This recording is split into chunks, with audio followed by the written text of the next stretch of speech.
ప్రధాన వార్తలు కనుక చూస్తే పుతిన్ అయితే ఇండియాకైతే రాబోతున్నారు. Welcome Putin. రష్యా అధ్యక్షుడికి ప్రధాని మోదీ ఘన స్వాగతం. ఢిల్లీ ఎయిర్ ఫోర్స్ స్టేషన్లో షేక్ హ్యాండ్ ఇచ్చి ఆలింగనం. ఒకే కారులో ప్రధాని అధికారిక నివాసానికి నేతలు. పుతిన్కు ప్రైవేట్ డిన్నర్తో ఆతిథ్యం. నేడు రాష్ట్రపతి భవన్లో అధికారిక స్వాగతం. హైదరాబాద్ హౌస్ వేదికగా ద్వైపాక్షిక చర్చలు. డిఫెన్స్, ట్రేడ్, ఎనర్జీ రంగాల్లో కుదరనున్న ఒప్పందాలు. సాయంత్రం రాష్ట్రపతి భవన్లో విందు. రాత్రికి రష్యాకు పుతిన్ అయితే బయలుదేరనున్నారు. ఇక రష్యా అధ్యక్షుడు పుతిన్ 2 రోజుల పర్యటన కోసం గురువారం సాయంత్రం ఇండియాకు వచ్చారు. ఢిల్లీ సమీపంలోని పాలెం ఎయిర్ ఫోర్స్ స్టేషన్లో దిగిన ఆయనకు ప్రధానమంత్రి నరేంద్ర మోదీ స్వయంగా స్వాగతం పలికారు. పుతిన్ను మోదీ ఆత్మీయ ఆలింగనం చేసుకుని షేక్ హ్యాండ్ ఇచ్చారు.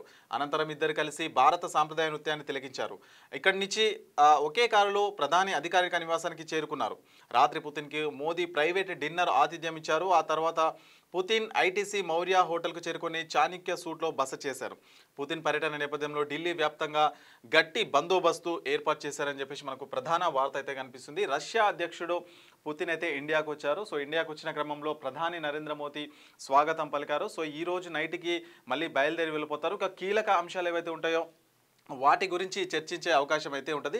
డిఫెన్స్, ట్రేడ్, ఎనర్జీ రంగంలో సో రెండింటికి సంబంధించి 2 దేశాలకు సంబంధించినవైతే వ్యాపార సంబంధాలు, అట్లాగే ట్రేడ్, డిఫెన్స్ వీటికి సంబంధించిన కీలక అంశాలు ఏవైతే ఉంటాయో వాటి అయితే చర్చ అయితే జరగబోతుంది అని చెప్పేసి మనకైతే కనిపిస్తుంది. చూడొచ్చు మోదీ గారు అట్లాగే పుతిన్ ఇద్దరు కలిసి కూడా స్వాగతం పలుకుతున్నారు పుతిన్ గారికి.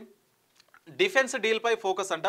సో మెయిన్గా డిఫెన్స్కి సంబంధించిన వాటి కీలక అంశాలపై ఫోకస్ పెట్టనున్నారు. ఇండియా ఇప్పటికే కొనుగోలు చేసిన S-400 ఎయిర్ డిఫెన్స్ వ్యవస్థల సరఫరా ఆలస్యంపై చర్చించి మిగిలిన యూనిట్ల డెలివరీని వేగవంతం చేయాలి. పుతిన్ను మోదీ కోరే అవకాశం ఉంది. ఇండియన్ ఎయిర్ ఫోర్స్ కోసం మరిన్ని S-400 యూనిట్లను కొనుగోలు చేసే అంశంపై కూడా చర్చించే అవకాశం ఉందని ప్రభుత్వ వర్గాలు వెల్లడించాయి. ప్రపంచంలో అత్యుత్తమమైనదిగా రష్యా పేర్కొంటున్న సుఖోయ్ 57 5వ జనరేషన్ స్టెల్త్ ఫైటర్ జెట్లు కొనుగోలు చేసే విషయంలో చర్చలు జరిగే ఛాన్స్ ఉంది. ప్రపంచంలో అత్యంత వేగవంతమైన క్షిపణి అయిన బ్రహ్మోస్ ప్రోగ్రాంపై మరింత సహకారం, దాని డెవలప్మెంట్పై కీలక నిర్ణయం తీసుకోవచ్చు. ఆత్మనిర్భర్ భారత్ చొరవకు అనుగుణంగా S-400 క్షిపణులతో సహా రక్షణ పరికరాల తయారీలో టెక్నాలజీ ట్రాన్స్ఫర్ పెంచాలని రష్యాను కోరే అవకాశం ఉందని చెప్పేసి కూడా మనకైతే కనిపిస్తుంది. ముఖ్యంగా డిఫెన్స్కు సంబంధించిన కీలక అంశాలపై ఈ రోజైతే కీలక భేటీ అయితే జరగనుంది. సో ఈరోజు మొత్తం కూడా పుతిన్కి సంబంధించిన పర్యటన ఏదైతే ఉందో మొత్తం కూడా స్కెడ్యూల్ చేసి రెడీగా ఉంది. సో ఇక ఢిల్లీ నగర వ్యాప్తంగా కూడా హై అలర్ట్ అయితే ఉంది.